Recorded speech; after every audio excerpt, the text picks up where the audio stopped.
Cleopatra was not Egyptian, and also dated two Roman guys back to back. Everything you think you know about Cleopatra is wrong. She wasn't Egyptian. She dated two of the most powerful men in Rome back to back. And she got smuggled into a palace in a carpet. We're covering all of it. Stay to the end because the ending is not what you think. She was not who you think.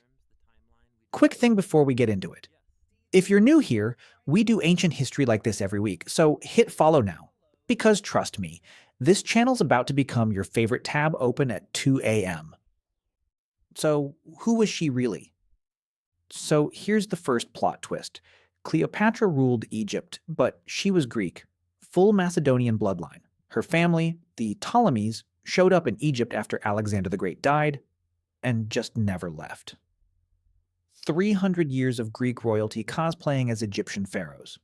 And Cleopatra, she was actually the first one in her entire family to bother learning Egyptian. Every ruler before her just didn't. For 3 centuries.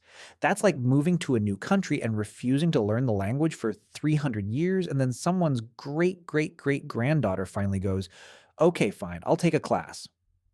She becomes co-ruler with her little brother at like 18 years old, which sounds fine until you remember royal Egyptian family dynamics were a lot.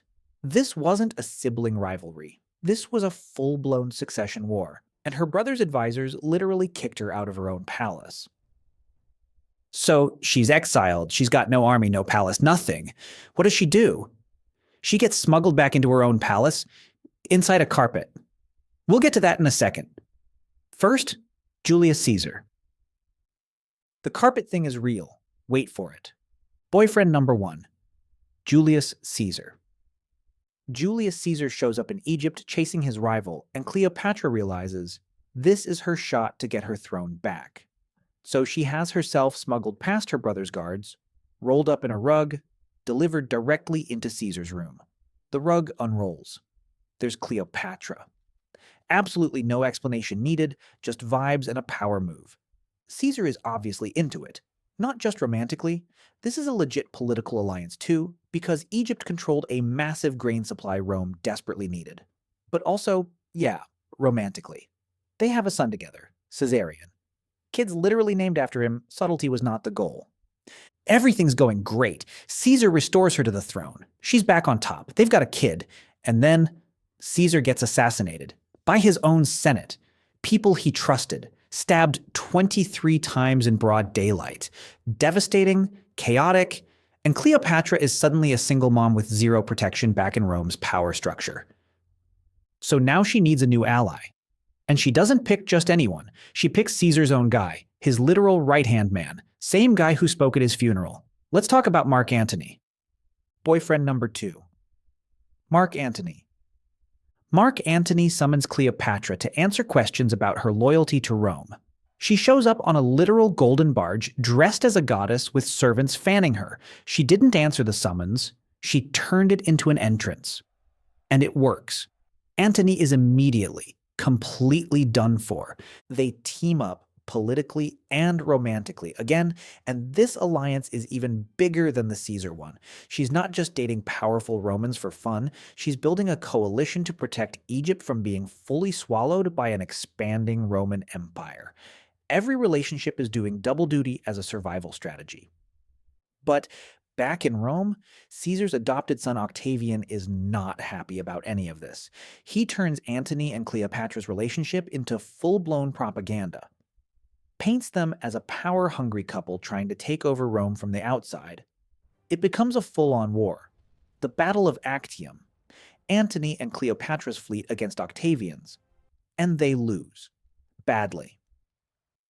After the loss at Actium, Antony believes a false rumor that Cleopatra has died. And takes his own life. When Cleopatra hears what happened and realizes Octavian plans to parade her through Rome as a captured trophy, she chooses her own ending instead. The famous story is that she let an asp, a venomous snake, bite her on her own terms, refusing to be anyone's prisoner. Historians still debate exactly how she died, but what's not debated is this. She went out on her own terms, refusing to become someone else's trophy. She controlled the story until the very end. Here's what most people miss. This wasn't just a messy love life. Every single relationship was a calculated political alliance to keep Egypt independent for as long as possible. She wasn't the side character in Caesar's story or Antony's story. She ran her own empire for over 20 years, spoke at least 7 languages, and outmaneuvered Rome longer than almost anyone else in the ancient world managed to. She wasn't Egyptian by blood. She wasn't just someone's girlfriend. She was one of the sharpest political strategists in ancient history, and the fact that we remember her mostly for the romance says a lot more about how history gets told than about who she actually was. If your history class skipped all of this, hit follow. We do ancient history like this every single week. And comment who you want exposed next. Napoleon? Alexander the Great? I've got receipts on all of them. And if you want the full story on how Octavian became Rome's first emperor after all this, that video's linked right here, and trust me, it's unhinged.